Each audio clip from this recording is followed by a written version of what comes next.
Welcome to Supply Chain Now, the voice of global supply chain.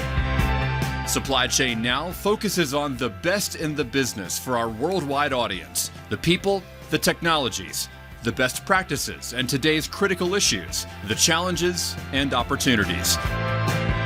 Stay tuned to hear from those making global business happen right here on Supply Chain Now. Well, welcome back, Supply Chain Movers and Shakers. Corinne Bursa here, and I'm your host for TEKTOK, the Digital Supply Chain Podcast. Thanks for tuning in today. We are heading quickly into the 2021 holiday season, and guess what? We're still living in a world of supply chain disruptions. Earlier this week, we hit a new record. Between Long Beach and Los Angeles, there were more than 100 cargo ships carrying over 500,000 shipping containers just stuck off the southern coast of California. Now, this is a network, if you will, that normally sees less than 20 ships anchored, waiting to be unloaded. And here we sit at well over 100. That backlog is simply staggering.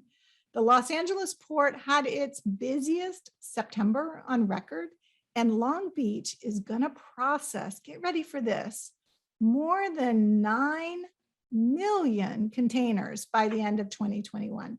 That's a new record for sure. And one they're probably not in a hurry to break. In addition to that, if you look on the East Coast of the United States, you're going to find another backlog in the Port of Savannah. Not as severe, but somewhere between 20 and 30 ships waiting to be unloaded. That's another 80,000 containers waiting, filled with your Christmas goodies. So it's clear that these next several weeks and months are going to continue to be volatile, and that it's going to take us well beyond the 2021 holiday season to truly recover. So with us today, we've got an expert. We're going to talk about what's disrupting the 2021 holiday season with Dr. Glenn Richey. And he is with Auburn University, the Harvard College of Business, in the Department of Supply Chain Management. Dr. Richey, thank you for joining us today. And I must say, War Eagle. War Eagle. Thank you for having me. It's great to be here today. Yeah, so you've got a really great point of view on a number of factors that are contributing to the disruption. But before we get there, I do want to say just a couple of things about Auburn's education program and supply chain, because it's very well regarded on a global basis and has been for a number of years. Now, I went to Auburn. We didn't have a supply chain discipline at that time. Great operations research, great finance, but supply chain really is still young when it comes to college education programs. And Auburn's got one of the best ones out there. So in addition to what Auburn is doing in these areas, Dr. Richey, tell us what you're doing. What are you focused on right now as it applies to the supply chain performance? Yeah, I have a couple of hats that I wear here at Auburn that all interface with supply chain overall. One thing that I do is I'm the co-editor-in-chief of the Journal of Business Logistics, which is, I suppose, the top logistics journal in the world. So we're very pleased to be the home for the journal, and the university has committed, resources towards supporting it. So it's been very helpful, and Dr. Beth Davis and I are very pleased with the direction the journal's going. Of course, I'm the department head here, so I kind of lead up the administrative role. And as Harvard Eminent Scholar, I also do a pretty significant amount of research. And recently, those things have looked at kind of a transition from kind of an optimization view to a more responsiveness view. Also done some recent work looking at technology adoption, blockchain, and aspects of technology that would actually allow for more transparency. And probably the most focused question there right now is, what do you show and what do you not show? So those are kind of the things that we're looking at. We've got a faculty here of about 17 people leading the program that's had great growth from about 180 students 7 years ago to 525 today in our undergraduate program. So we need more folks out there trained in supply chain management. So if people have students that they'd like to send us or would like to join our online masters, we'd love to have them. Yeah. Hey, congratulations on that growth. That's really impressive. And even before the pandemic, we had a talent shortage. We were Mhm. facing a crisis around talent. And I know we'll dive into that just as one of the constraints we're managing right now. But congratulations on the growth of the program and your continued leadership. One thing I have always admired about Auburn is that combination of research and education.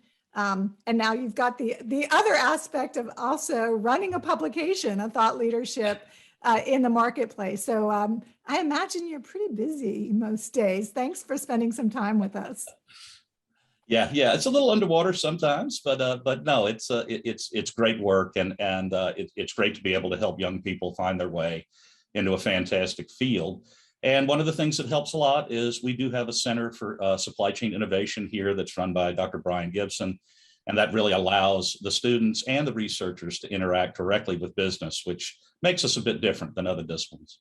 Absolutely, absolutely. Well, so Dr. Richey, we've got this current environment, right? We're heading into the holiday season and we've got record volume. We've got shortages in workers. We've got equipment that's in the wrong place. We've got a general global shortage of containers because equipment is in the wrong place, shortage of truck drivers, and just a general lack of synchronization in moving goods. Is the COVID-19 pandemic completely to blame for these disruptions, or is there more? Well, I think that it's a number of things, and obviously, COVID-19 created kind of a cascading disruption across different countries. And as we talk about things being systemized or synchronized, as you put it, when you have a section or section of the economy go down, when you have a node of the supply chain decide that the workers can't come to work for a week, a month, it trickles down across the entire supply chain. We saw a lot of similar type disruption issues when we started to discuss the issues with tariffs. The Trump administration came out and was talking to China and other countries about tariffs, and there was worries and concern, certainly about disruption there. So that's really where we started to see things shift. But in my mind, it really has a lot to do with this focus on efficiency and trying to be as lean as possible. So those moves by industry, by manufacturing, were the things that made us more vulnerable to what ended up happening with the pandemic. And so, yeah, we put ourselves a bit at risk, and that's where we are today. Yeah, that's a very real fact of our businesses, is that we have worked very hard to be lean and to design supply chains for efficiency, for as the number one factor, right? Efficiency. In fact, a recent study I saw said that 60% of supply chains have been designed for just that, to operate on a cost efficiency basis, not agility and not resiliency, which are the two things we're talking about on a daily basis, right? The ability to plan and replan and to mitigate risk as well. Is this a problem then, Dr. Richey, of our own making? Yeah, I think it is. There are a lot of people that can be blamed for how we got into this situation. I mean, I guess we could go all the way back to the 80s and blame Deming and Duran and the just-in-time situation. But no, I mean, we've seen a lot of different entities involved in making things tough, and certainly trying to go as lean as we possibly could. And when we stay systemized and allow products to move in a regular pattern, right, a regular flow, then we don't end up with these bulk situations that are like pushing a bowling ball through a garden hose. And that's kind of, what we see at the ports today is that big bulk amount of containers, of product, of ships that are just mired there until we can work through the system. Yeah, that is a really good point. So one of the things that we're hearing about in general is slow production or a lack of supply. And obviously in the United States, you also mentioned those trade relations with China, right? So we have a lot of moving parts throughout our global networks. What caused the production facilities to close overseas, and were they slow to come back online, or was it our demand signal? I mean, what came to play in really getting that production and distribution engine moving once again? Yeah, I mean, the answer is yes. It was all of those things. All of the no, above. Yes. but we saw early on, Chinese manufacturers and raw material sourcers go down to protect the workers, and so those facilities went down for a significant amount of time, which adds delivery deadline to every industry that they're involved in. We saw raw material companies come back online before manufacturers, and in other instances, we saw manufacturers come online before they had the raw materials, which again causes them to go back offline when they can't produce the product. So those are tough things on the manufacturing side. But at the same time, we had other signals up market telling customers run out and get your toilet paper before they run out. And now we seem to be telling people run out and buy your Christmas presents while they're still on boats offshore. And so we've got to get all those things together. Good advice for customers, good advice from experts to manufacturers and other components of the supply chain. Yeah, absolutely. And we are hearing that. We are hearing buy it now, right? And that you're not going to see the sales or the discounts that you might normally see during the holiday shopping season. So we're hearing that, on nightly news. I'm getting it on the radio, and it's certainly in every supply chain publication that I'm reading. I shared some staggering statistics, though, about the number of cargo ships that are anchored, waiting for their time to be unloaded. If we focus on Southern California, and I know our listeners are fully aware that Southern California ports, they're closest to those Asian exporters. So that's the quickest route. And that's why we see the backups on the West Coast so frequently. Those are staggering numbers, 100 cargo ships, better than 500,000 containers just waiting. Why are the cargo ships taking so long to get their port time? And are ships just getting so large? Is there limited equipment to unload them? Give us a little insight into that, Glenn. Yeah, I mean, the gridlock situation is the main thing to blame, but there are all other kinds of issues that are involved. And certainly when you look at Southern California, those boats are, there are a bunch of them out there. There's a heavy flow of them coming through, but there's also a space issue. There's not enough space for the containers that are coming off. There's not space for containers that are empty that need to be there to unload from warehouses and then onto the ships. And so, it's just absolute gridlock. And so we're trying to find some ways to loosen that system up and get those things through. I've heard, things as crazy as stacking containers too high on city streets to try to add some flexibility in the situation. I heard yesterday that there are about 2,000 empty containers headed by land to Southern California because the carriers need them, and the port's reaction is we don't have space for them. So it's an interesting work of puzzle to try to get all these different things together and in place. There really may be some other suppliers and other industries that can help along this way. If you think about companies that build pipes and that type of thing have pretty sizable yards where they store these things outside. Perhaps some of those businesses could find an opportunity to make a little money and add a little flexibility to the system. But we'll just have to wait and see. And obviously, there's been some issues in Southern California with management and labor not being on the same page. It'll be, it seems like we're moving in the right direction there, at least for the time period. But it's a tough thing. It's a tough question. I'm hopeful that they can find some flexibility, but it doesn't help to unload ships as fast as possible if you have no location to put the containers. And I also should point out that the infrastructure, especially where the port links to the rail system and to the trucking system, is pretty fragile in Southern California. It's pretty rigid. So it's tough to get product out of Southern California. And I do have people say, well, why don't you go through the Panama Canal? Well, there are costs to that. There are delays caused by that. It's probably also important for your listeners to realize that, China uses the United States as a land bridge. So a number of those containers that are out there in Southern California are going to hit trucks, run to the eastern seaboard, and then get back on boats and go to Europe. Hopefully over time, we'll see that lessen as China builds their one road policy and continues to build infrastructure towards Europe from their western coast, or western side of the country. So we'll see, but yeah, there'll going to be lots of trucks on the road for quite some time. Well, let's talk about that for just a minute, because the U.S. has been experiencing a decline in truck drivers for more than a decade, maybe even longer, but certainly well before the COVID pandemic hit. We've been seeing a continuing decline in the number of skilled truckers. Why has the pandemic really exacerbated this? Is it a situation where volume has simply increased, or is it a situation where skilled drivers are opting out? Yeah. Volume has increased, and we're seeing some truck drivers shift to other industries. We're seeing less truck drivers come into the field. We spend a good bit of time talking to our trucking partners.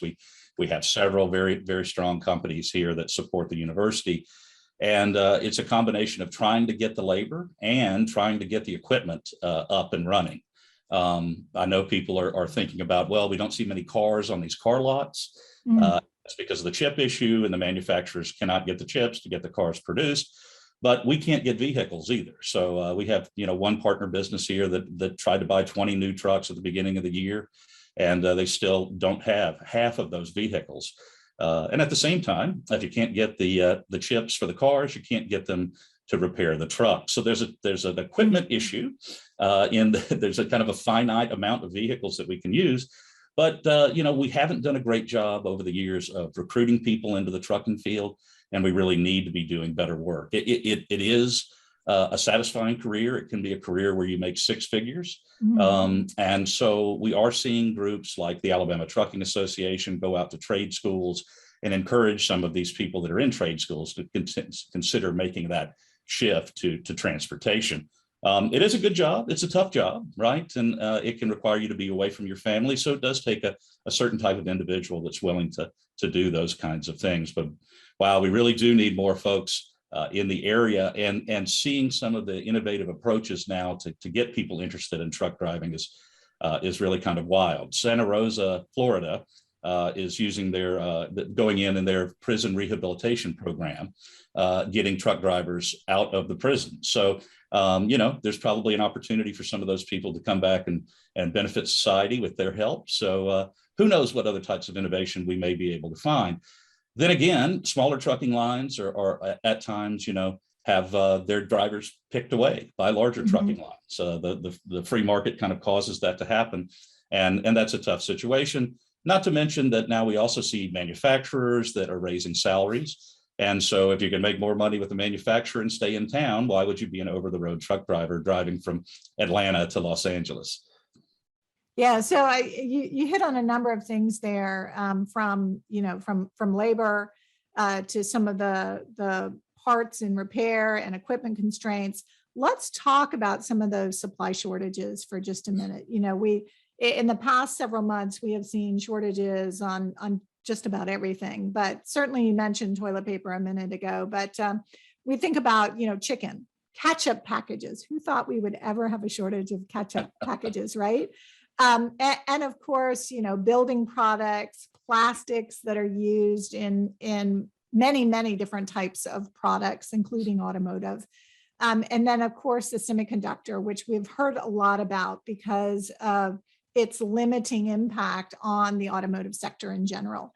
And of course, those semiconductor chips are in anything from toys to computers, mobile phones, even ventilators, which we want to make sure are readily available. And of course, automobiles.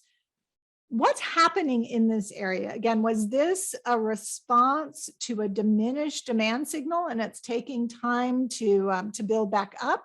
Or were there other factors that contributed to this? Yeah, that's an interesting point that you bring up. We kind of saw a situation where experts like me came out and said, oh, this is going to kill the economy. The economy is going to stop. It's going to at least slow down. And it did slow down a bit, right? But the pick back up was quite rapid.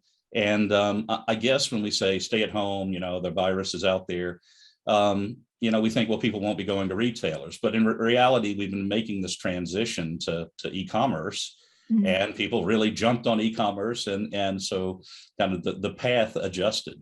The interesting thing with the chip manufacturing situation is it's a lot easier to sell 1 million chips to Apple or a cell phone company than to go and negotiate with one of our automotive manufacturers in the United States. And those companies realize that it's easier to make that happen. And so that's where they go first to make the initial sale. There are opportunities to do some allocation, I guess, and make sure, your different partners get the product or get the components that are needed. But it's been tough because of the choppy demand. So we signaled that there wasn't going to be demand, and there was. And now they seem to be taking the products to the power players. And there's a lot of power play going on in the supply chain today with major companies going out and renting out entire ships, right? And kind of drawing in their specific inventory first. And we haven't talked about that a lot in the research, but I can tell you in the 1980s, it was a big focus of negotiations, power plays along companies. And I expect we'll see that come back to the research with some of the things we see going on in the country right now. Yeah, lots of good points there. You mentioned a minute ago, some panic buying, right? So that people are stocking their pantries or forward buying from a business perspective, certain materials and certainly consumable goods as well.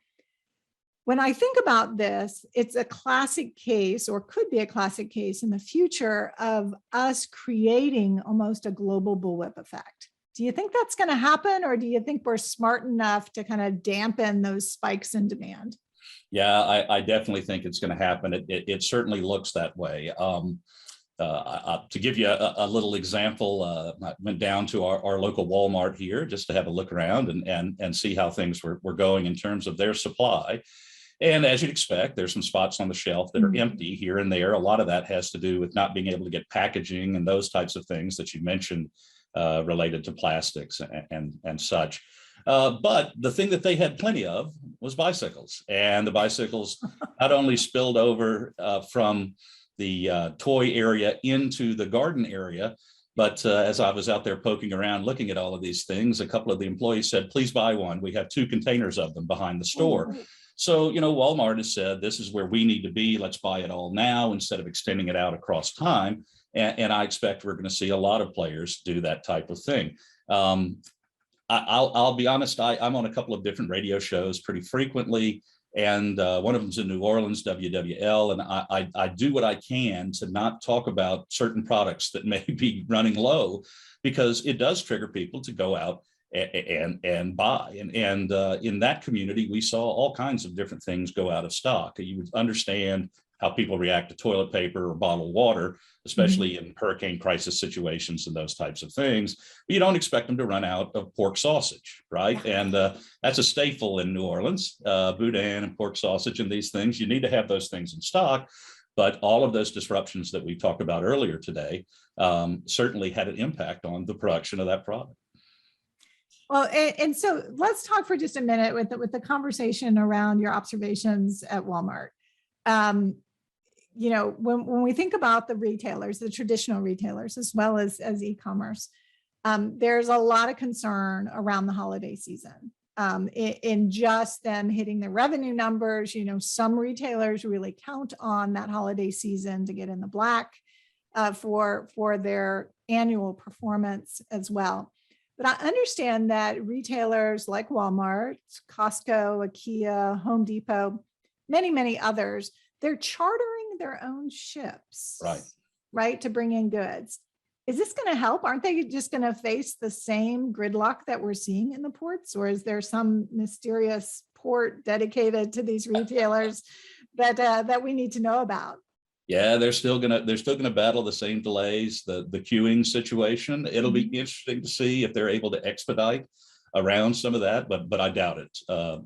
Then again, if they can actually get the product on the ship and secure that space, they may speed up the time of international transit.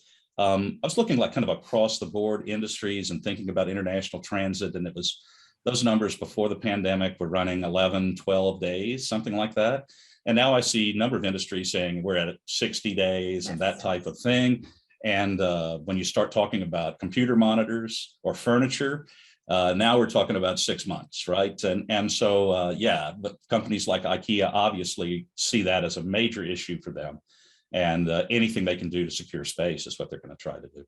Yeah, absolutely. I'm hearing that as well, very consistently, that transport times are anywhere from 6 to 8 times historic transport, which is just crazy, especially for highly seasonal items and seasonal buying like you would do for the holiday season. So we may see some great discounts come January on goods. Yeah, it could be a really big Valentine's Day. It could right? be a really big Valentine's Day. Yes, absolutely. So, Dr. Richey, as you know, my focus here on Tech Talk is largely around the digital supply chain, right? Using technology to help improve the physical supply chain operations.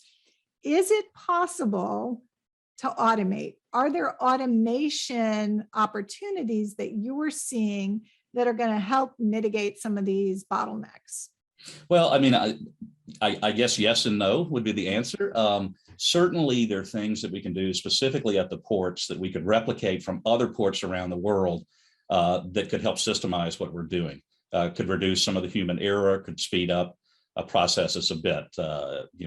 Any of your viewers, your listeners, will take a trip to Rotterdam and look at the magnificent automation that exists at that port.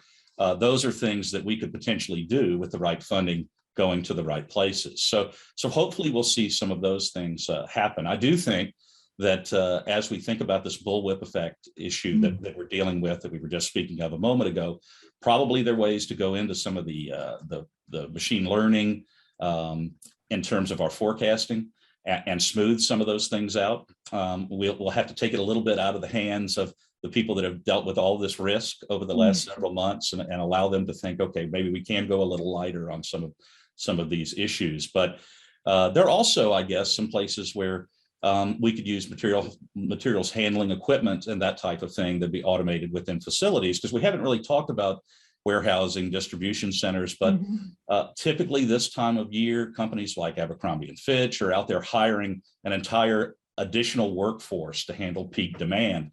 And that's where we're headed. So, if there's an opportunity to use some robotics to fill some of those spots, robotics attached to detect systems, data systems, and that would be a good assistance as well. Yeah, they're big moves. It's going to have to make big changes, and certainly you can't drop a full warehouse in right now and expect it to be up and running for the holiday season. I do think when we talk about retailing and warehousing in the holiday season, there's a little thing that we've done to ourselves that we probably should recognize. People think about retailers.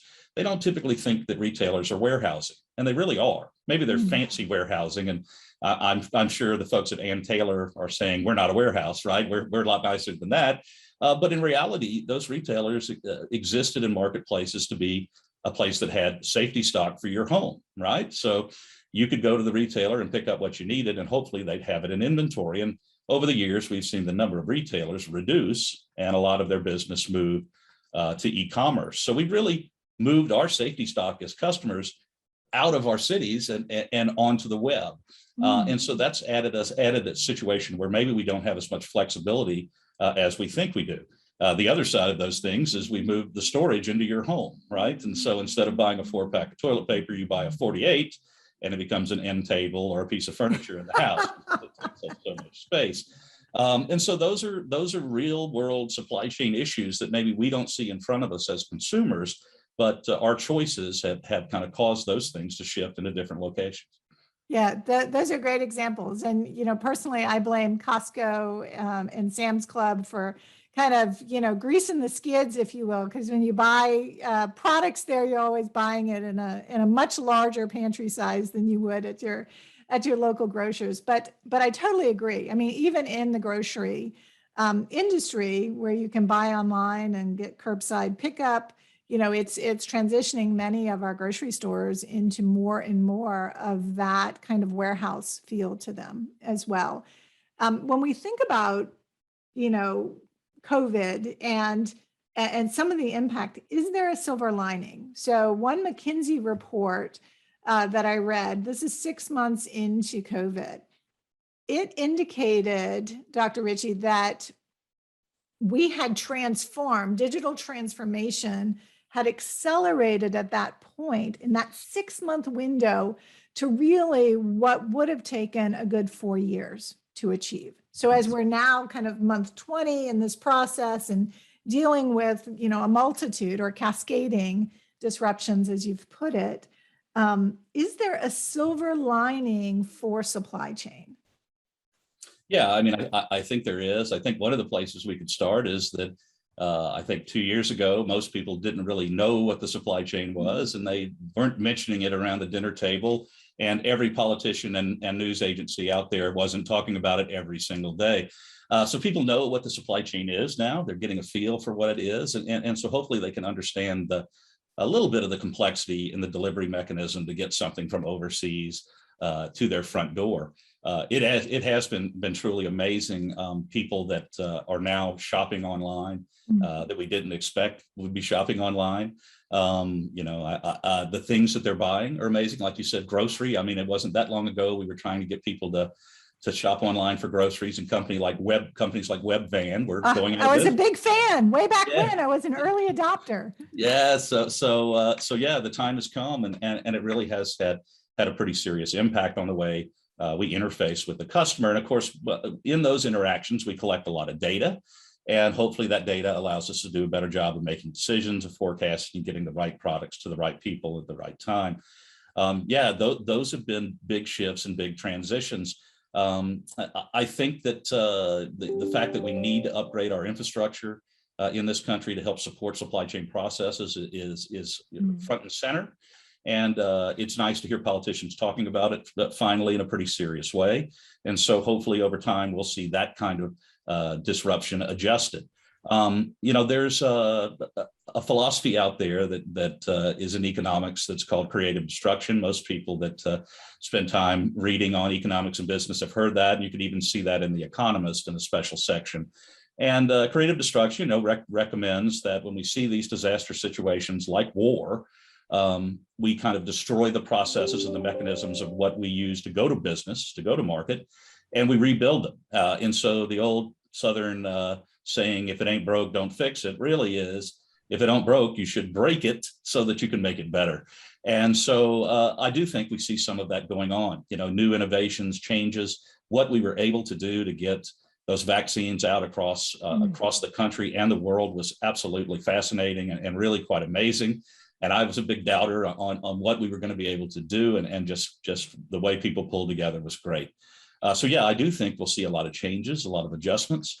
I hope we see new sourcing strategies, which reduce some of the risk there, that allow for a global partner, a distance partner, but also may allow for another partner that's near shore or even domestic, and maybe some collection of 3 different types of sources would make sense. Of course, every time you add another, more complexity.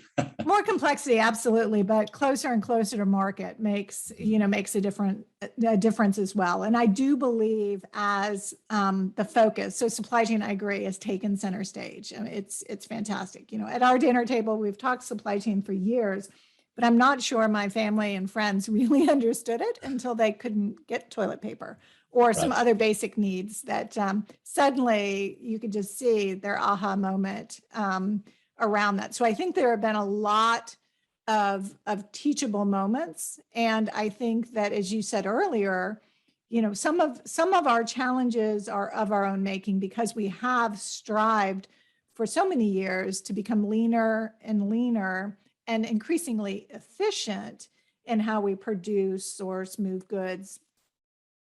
Resilience isn't necessarily a low cost business strategy, right? So we may need to multi-source or to replenish and season differently than we bring goods in at the beginning of a season. So I do think that there's lots and lots of interesting opportunities still to be solved and addressed in the years and decades to come.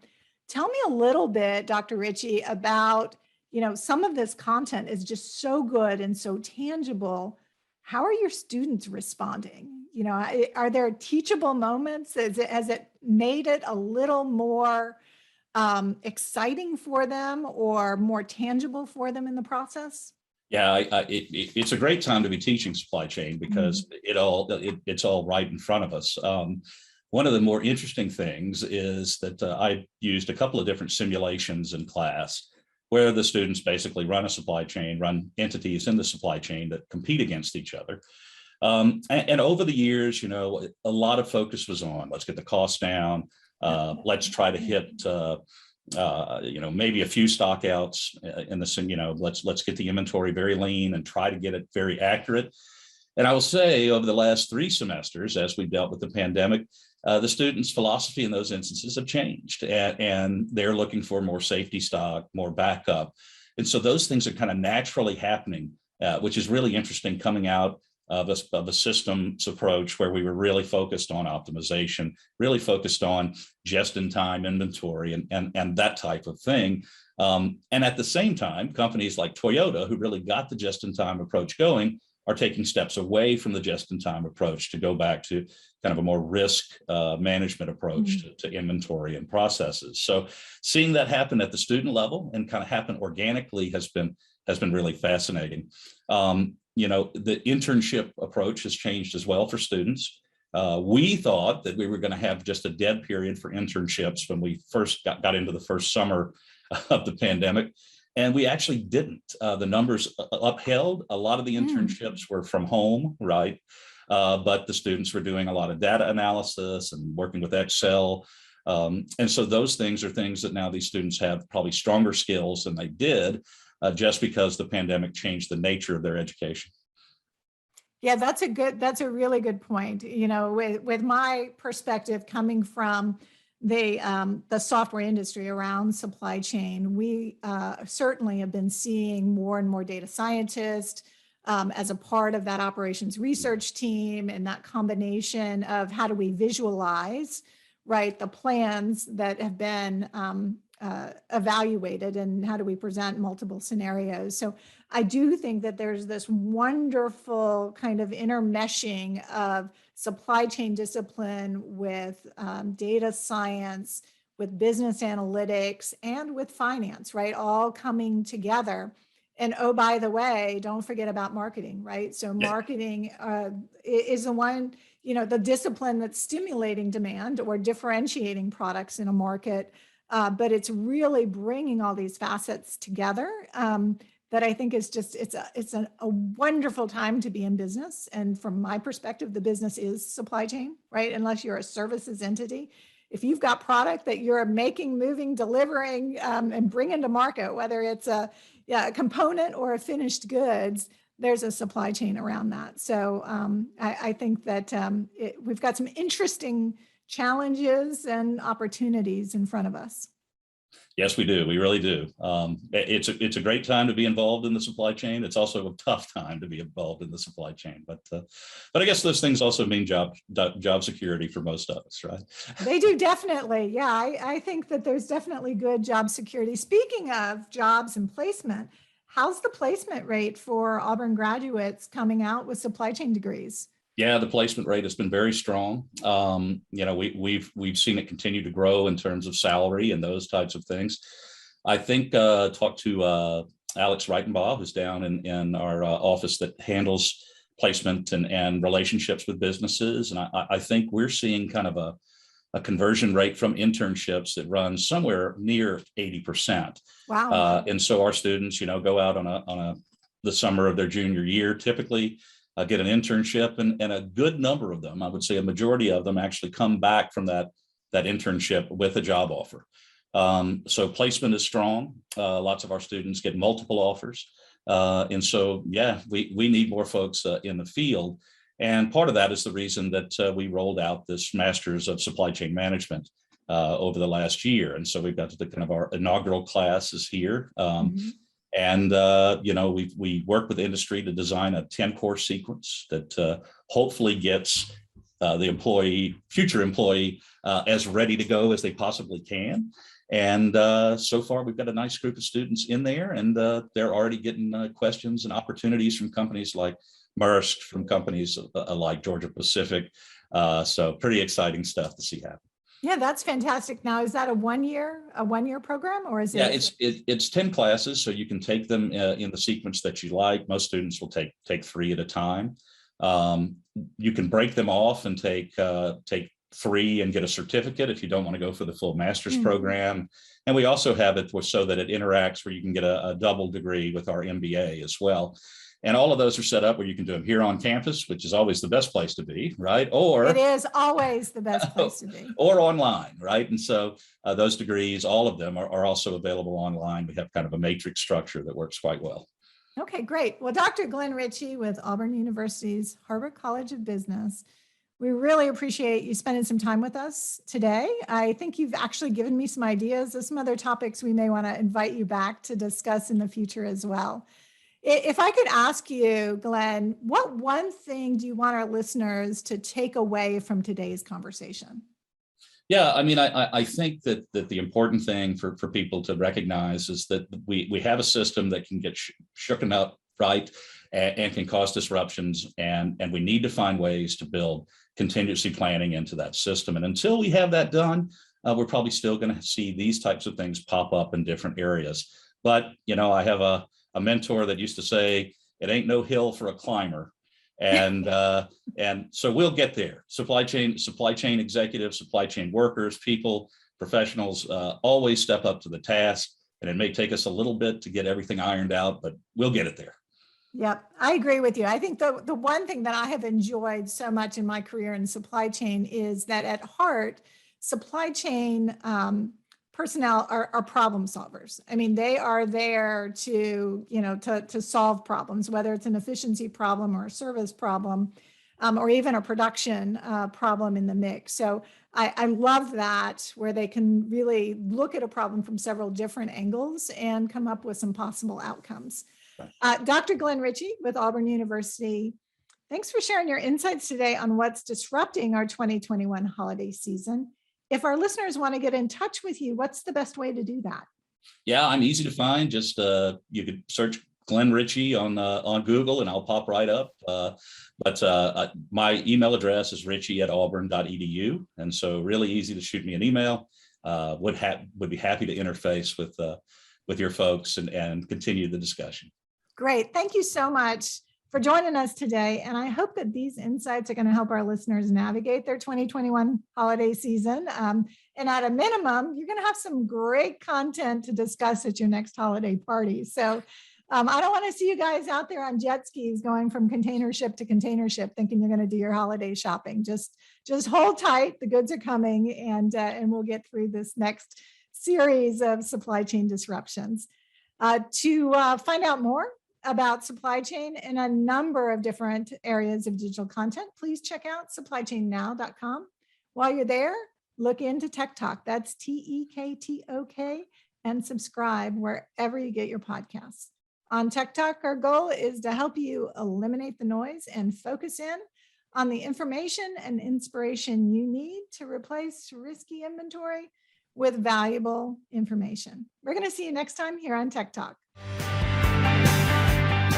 Thanks for being a part of our Supply Chain Now community.